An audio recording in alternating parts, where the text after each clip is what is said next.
श्री साई सच्चरित्र अध्याय 2।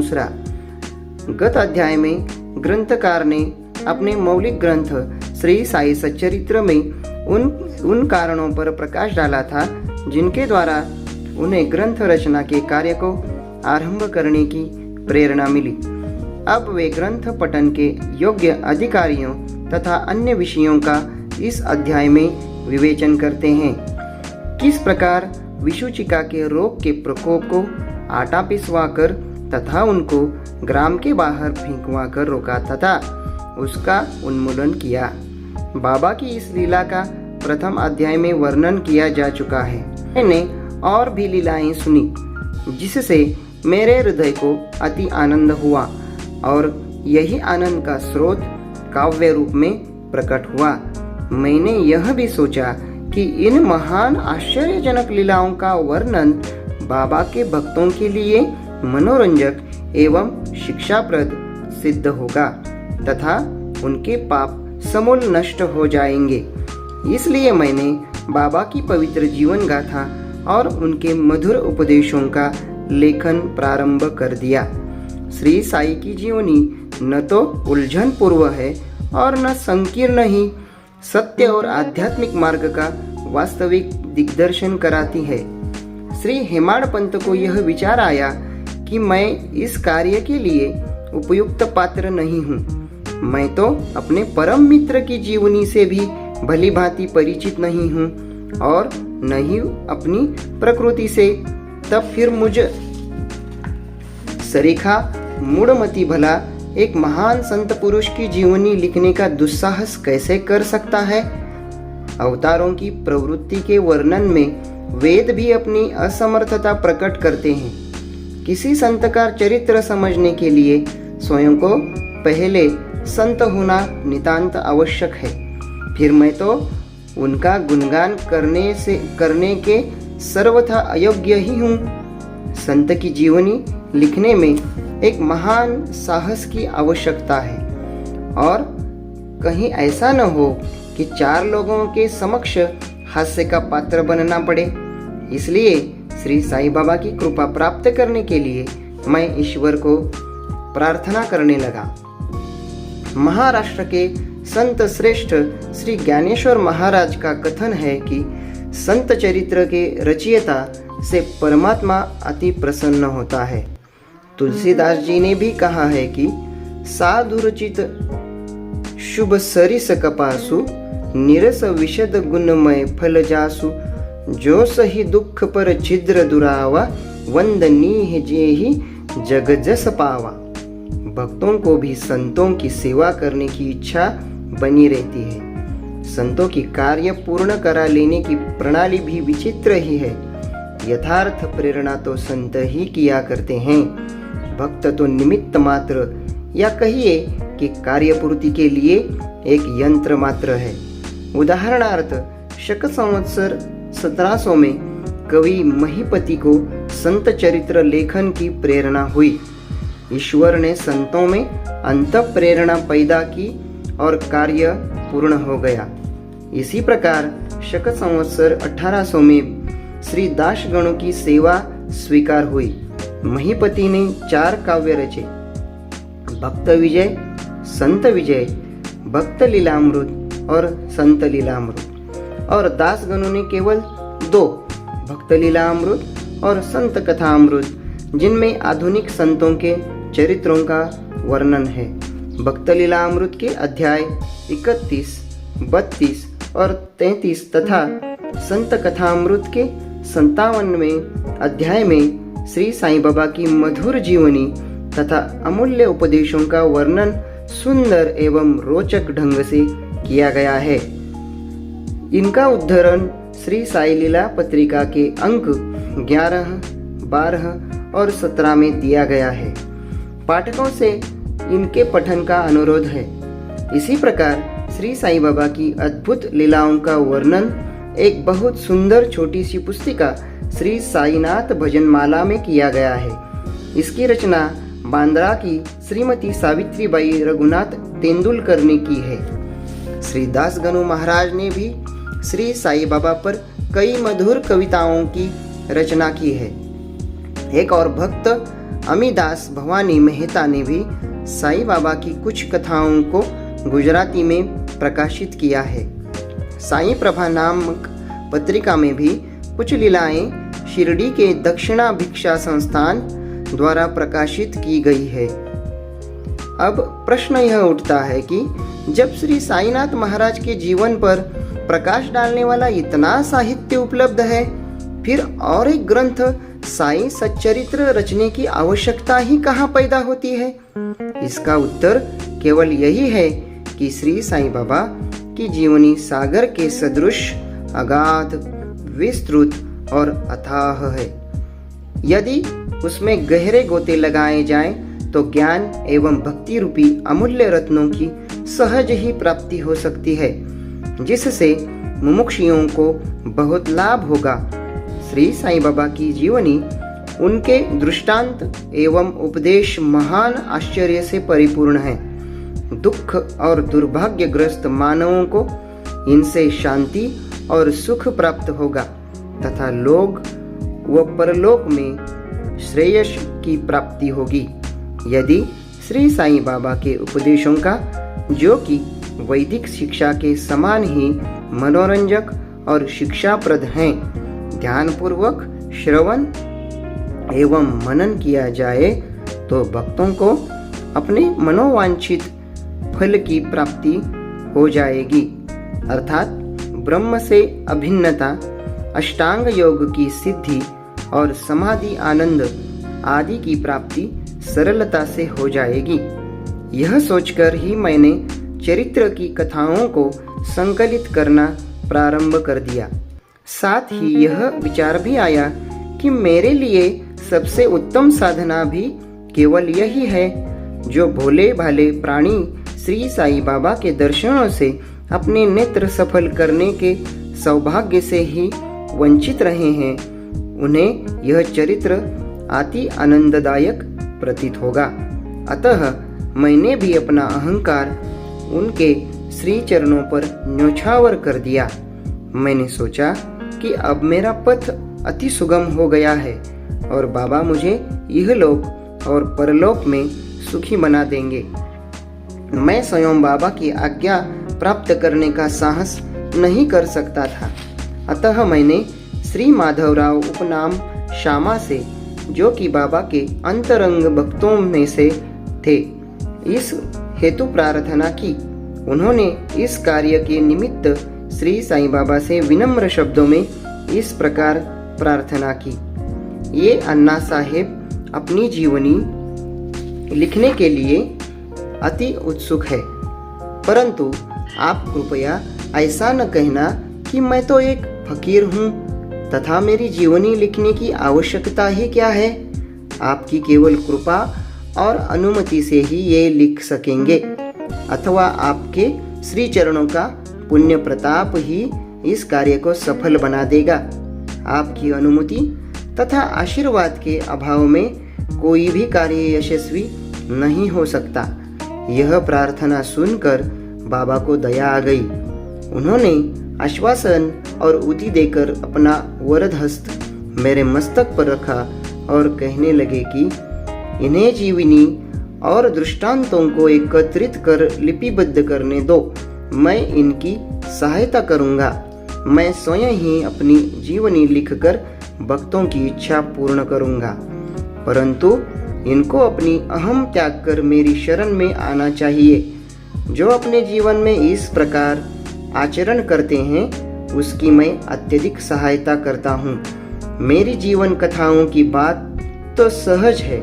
मैं तो इन्हें घर बैठे अनेक प्रकार से सहायता पहुँचाता हूँ। जब इनका अहम पूर्णतः नष्ट हो जाएगा और खोजने पर लेश मात्र भी न मिलेगा, तब मैं इनके अंतःकरण में प्रकट होकर स्वयं ही अपनी जीवनी लिखूंगा। मेरे चरित्र और उपदेशों के श्रवण मात्र से ही भक्तों के हृदय में श्रद्धा जागृत होकर सरलता पूर्वक आत्मानुभूति एवं परमानंद की प्राप्ति हो जाएगी। ग्रंथ में अपने मत का प्रतिपादन और दूसरों का खंडन तथा अन्य किसी विषय के पक्ष या विपक्ष में व्यर्थ के वाद विवाद की कुचेष्टा नहीं होनी चाहिए।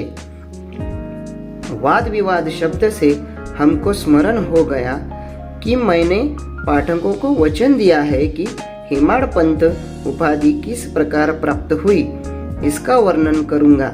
अब मैं उसका वर्णन करता हूँ।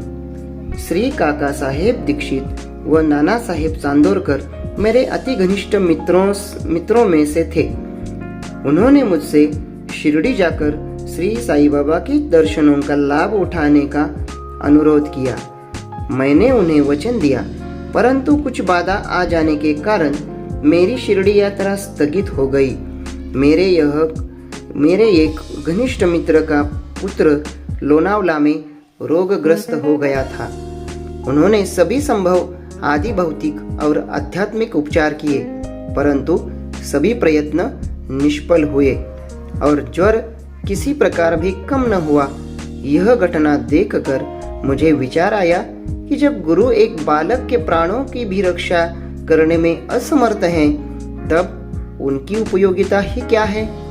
और जब उनमें कोई सामर्थ्य ही नहीं, तब फिर शिरडी जाने से क्या प्रयोजन? ऐसा सोचकर मैंने यात्रा स्थगित कर दी। परंतु जो होना है वह तो होकर ही रहेगा, और वह इस प्रकार हुआ।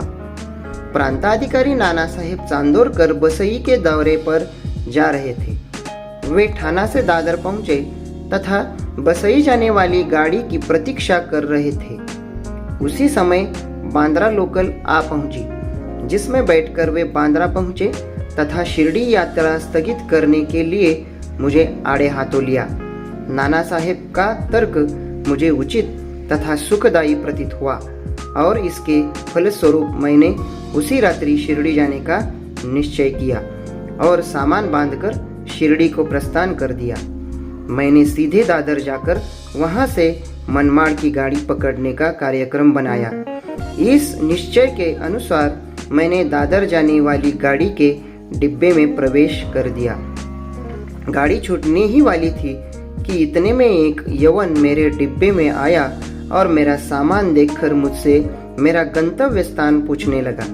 मैंने अपना कार्यक्रम उसे बतला दिया। उसने मुझसे कहा कि मनमाड़ की गाड़ी दादर पर खड़ी नहीं होती, इसलिए सीधे बोरी बंदर से होकर जाओ। यदि यह एक साधारण सी घटना घटित न हुई होती तो मैं अपने कार्यक्रम के अनुसार दूसरे दिन शिरडी न पहुंच सकने के कारण अनेक प्रकार की शंका कुशंकाओं से घिरा रह जाता, परंतु ऐसा घटना न था। भाग्य ने साथ दिया और दूसरे दिन 9-10 बजे के पूर्व ही मैं शिरडी पहुंच गया। यह सन 1910 की बात है, जब प्रवासी भक्तों के ठहरने के लिए साठेवाड़ा ही एकमात्र स्थान था। तांगे से उतरने पर मैं साईं बाबा के दर्शन के लिए बड़ा लालायित था। उसी समय भक्त प्रवर श्री तात्या साहेब नूलकर मस्जिद से लौटे ही थे। उन्होंने बतलाया कि इस समय श्री साईं बाबा मस्जिद के मोड़ पर ही हैं, अभी केवल उनका प्रारंभिक दर्शन ही कर लो और फिर स्नानादि से निवृत्त होने के पश्चात सुविधा से भेंट करने जाना। यह सुनते ही मैं दौड़ कर गया और बाबा की चरण वंदना की। मेरी प्रसन्नता का पारावार न रहा। मुझे क्या नहीं मिल गया था। मेरा शरीर उल्लसित सा हो गया। क्षुधा और तृषा की सुधि जाती रही। जिस क्षण से उनके भव विनाशक चरणों का स्पर्श प्राप्त हुआ, मेरे जीवन में एक नूतन आनंद प्रवाह बहने लगा। मैं उनका स्मरण कर उन्हें मानसिक प्रणाम किया करता हूँ। जैसा कि मेरे अनुभव में आया कि साईं के दर्शन में ही एक विशेषता है कि विचार परिवर्तन, सांसारिक भोगों से वैराग्य बढ़ता जाता है। केवल गत जन्मों के अनेक शुभ संस्कार एकत्रित होने पर ही ऐसा दर्शन प्राप्त होना सुलभ हो सकता है। पाठकों, मैं आपसे शपथ पूर्वक कहता हूँ कि यदि आप श्री साईं बाबा की एक दृष्टि भरकर देख लेंगे तो आपको संपूर्ण विश्व ही साईमय दिखलाई पड़ेगा। शिरडी पहुंचने के प्रथम दिन ही बाला साहेब तथा मेरे बीच गुरु की आवश्यकता पर वाद विवाद छिड़ गया।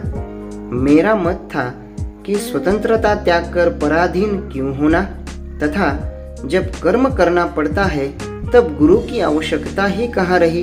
प्रत्येक को पूर्ण प्रयत्न कर स्वयं को आगे बढ़ना चाहिए। गुरु शिष्य के लिए करता ही क्या है, वह तो सुख से निद्रा का आनंद लेता है। इस प्रकार मैंने स्वतंत्रता का पक्ष लिया और बाला साहेब ने प्रारब्ध का। उन्होंने कहा कि जो विधि लिखित है वह घटित होकर रहेगा।